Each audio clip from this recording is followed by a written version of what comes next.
All right, guys, I am back with a brand new DC update, and I am fired up for this one, so just be warned ahead of time. And I'm telling you, I'm using this as an open letter to both Warner Brothers Discovery and David Zaslav. I really hope that they do watch this video. As a DC and a Warner Brothers fan, I am absolutely disgusted at the handling of the property of this DC brand. I have never seen anything like this. I have been a DC and a Warner Brothers fan for over 40 years. And I have never seen such mismanagement as we are seeing right now. We're going to look at the Flash's numbers in a few minutes. But how do you fumble it this bad? The day that James Gunn got up there and announced his reboot, and they announced that Henry Cavill was not coming back as Superman, just as Warner Brothers Discovery had Henry Cavill go out a month earlier and announce his return, was the day that they ruined the DC universe. I'm telling you right now that Superman Legacy has got to be the most amazing film and the most important film that Warner Brothers has ever put out. Yeah, I'm fired up. I have never seen anything like this in my lifetime. And it could only mean one of two things. And we're going to talk about those two possibilities when I get to the end. And I really do hope that James Gunn is watching this, and I hope David Zaslav is watching this. If you want to fix this, man, call me up tomorrow.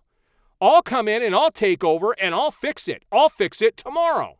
Because you guys have nothing but incompetence running that company. Total incompetence. And it could be on purpose. And we'll talk about that at the end. But let's take a look at the Flash's numbers. Now, I didn't trim this down because I took the photo and I wanted to get it up. So this was from my phone a little bit earlier. And it says the Flash is now projected to end its worldwide box office run under $350 million, which would be less than Black Adam, The Eternals, Black Widow, and Uncharted.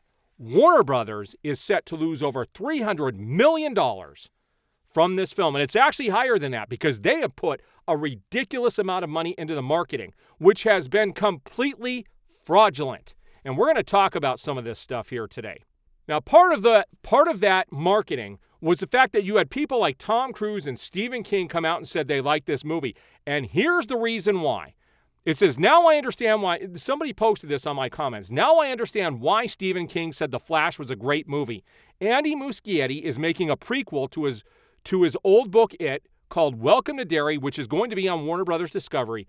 And Tom Cruise lied too because he wanted to have a free IMAX spot in theaters for his Mission Impossible 7 two-part film. Hollywood sure loves to lie to its people. Oh my gosh. This is so true. I cannot believe, and I told everybody, I've had videos talking about this. I've never seen such a hyped up movie in my lifetime. And we just had, just a couple weeks ago, we had the CGI team come out and say the movie's not finished, they're fixing the special effects, which they didn't change from the fan viewing I saw just a month ago. And then you had, I believe it was Barbara Muschietti came out during an interview, and I had this in the video as well, and she said that the post-credit scene is something very special that we're going to get DC fans all excited. Neither of those things happened. They were trying to sell tickets to get people into theaters. They did the exact same thing with Henry Cavill and Black Adam. They knew he was not coming back as Superman, yet they paraded him out there like he was coming back. They told him to announce he was coming back. As of today, DC still has that video up on their Instagram page. And I bet you after I post this video and the word gets out, they're going to pull it down. But if you go right now and you go to DC, and I encourage some people to go there, get some video of it, save it, because I'm not going to let this go away. I am a passionate fan when it comes to DC. And I have seen them, Warner Brothers has made bad decision after bad decision. The ones who cut Batman vs. Superman, who totally changed Zack Snyder's Justice League, the people who butchered, David Ayer's Suicide Squad, they are the ones who have put us in this position. If you want to fix this tomorrow, it's an easy fix. And let's talk about a couple of things here. Yeah, you betcha I'm fired up. I'm fired up because you know what? I'm a person who's been reading DC Comics for over 40 years. I know these characters inside and out. I've seen the studios fumble it. They want the general audience. They think a joke fest like The Flash is going to bring people into theaters. What you are doing is you are alienating the fan base. Okay? Now, I've had a lot of haters come into the comments, and I've had it with the haters. I told everybody that this movie wasn't going to make anywhere near as much as everyone said it was going to make. Everyone's like, oh, it's going to make, $150 to $180 million in the U.S. on its opening day. And I said, that's not going to happen. And you have somebody like Michael Keaton coming back, and people love those films from the late 80s and the early 90s, and you can't get people into the theaters? What are you doing? So let's talk about the two possible reasons why this is happening. Number one, they wanted to sabotage these movies on purpose to say that the Snyderverse was dead. Nobody has interest in that stuff anymore, which is so far from the truth. The other option is the fact that they're doing this on purpose to tank it so that they could sell at a later date. And that's the thing that's looking more and more like it's going to happen here in the next year or so, that they're probably going to have to sell off to NBC. Because I guarantee you, after this weekend, you're going to see the Warner Brothers stock tank even more. So either David Zaslav has no business running this company or has no idea what he's doing, or they're doing this on purpose. It's one of the two. And James Gunn is right in the middle of this. This has gotten to the point as a fan to sit back and watch this happen. It's disgusting. It is disgusting to watch these popular characters, the most incredible characters on this planet, in fiction, and you can't make it successful. How dumb and inept do you need to be? When they announced, when Pam Abdi and Mike DeLuca were batting for Man of Steel 2 and to finish off what Zack Snyder had started, they were on the right track. Black Adam showed that. Black Adam was the first DC EU film to actually go up versus any of the previous films in years, since Aquaman, as a matter of fact. After Aquaman, the movie started to tank because you know why? I've talked about this a few times. They changed the slate. The movies did not come out that they announced that were going to come out at the San Diego Comic-Con when they had that huge slate of Cyborg, The Flash, Green Lantern. You had all these things planned and they never went through with it. You lost the audience. You lied to them. You promised them something that wasn't coming. And yeah, plans change. And yes, those movies may not have been as profitable as people were hoping, but again, the studio butchered the vision of the directors. If you would have just followed through with what you were doing, we would not be here today. You can fix it. It does not need to be a total reboot. You get Ben Affleck back. You do his solo movie. You get Man of Steel off the ground, you're back on track. It's that simple. Hey, I'm waiting for that call. You can call me up. I'll take the job at a quarter of what James Gunn is doing it for.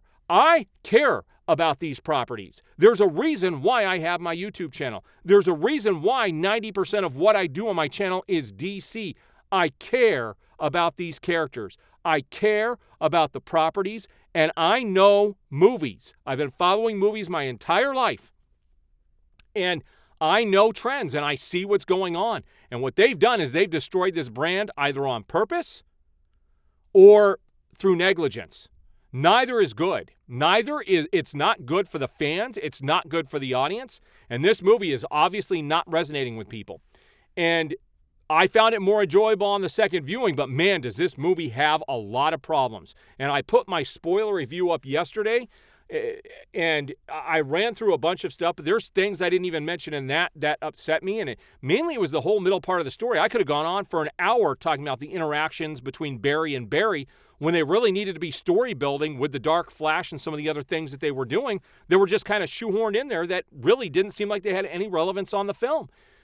You have butchered these characters. You have butchered these franchises, and I'm telling you right now, if Superman Legacy does not come out and it's not a massive hit, and it has to do way better than something like The Batman did.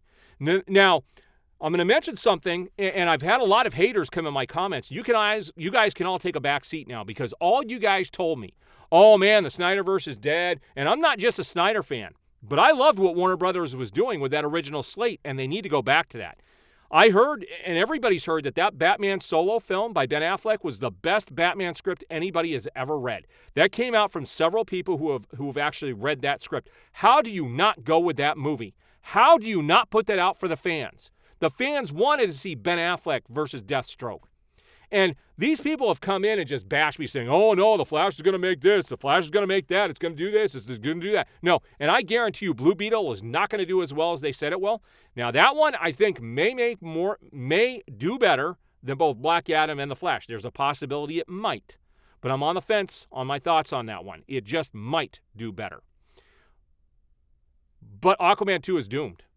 And like I said, they either did this on purpose because they're trying to sell in the future, or they just did this haphazardly because there's nothing in The Flash that leads into Gunn's DCU. It does not set it up at all. People said it erases the Snyderverse. It does not. That movie did nothing to move the ball forward into whatever Gunn is going to do in the future. And so to see it perform this poorly goes beyond what I was expecting. Like, this is some horrible stuff. People don't realize how bad this actually is. And if James Gunn does not have a massive hit, the biggest hit that Warner Brothers has ever had on their hands, it's over. Like, it's over. They have ruined. As a fan, it's disgusting to even think about. To think that I'm not going to be able to get to see these characters that I love. Man, I wanted a connected universe. I wanted the Justice League assembled. I wanted to see them fight together. I wanted to see all of this. And Warner Brothers pulled it from us. They yanked it away from us and said, nope, we're doing something completely different because you know what? We know better than the fans. No, you don't. The fans know what's better. The fans are the one that drive the ecosystem. They're the ones that buy the comics, that buy the action figures, that buy all the stuff that supports these IPs and these movie companies. And you've alienated us all. Nice job. Great job. You should pat yourself on the back, James Gunn. You should pat yourself on the back, David Zaslav. You hit a home run.